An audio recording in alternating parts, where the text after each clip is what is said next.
আসসালামু আলাইকুম ওৰহমাতুল্লাহি ওয়া বাৰাকাতুহু। আপোনালোকৰ ওপৰত আল্লাহৰ ৰহমত বৰকত আৰু শান্তি বৰ্ষিত হোক।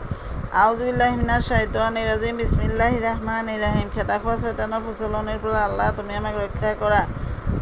পৰম কৰুণাময় পৰম দয়ালু আল্লাহ তাআলাৰ নামত আৰম্ভ কৰোঁ। আজি সূৰা আন-নাজম তৰা সূৰাটোৰ 31 নম্বৰ আয়াতৰ পৰা 35 নম্বৰ আয়াতলৈকে পঢ়ি শুনাব খুজিছোঁ। আশা কৰোঁ আপোনালোকে শুনি অশেষ সওৱাব অৰ্জন কৰিব পাৰিব।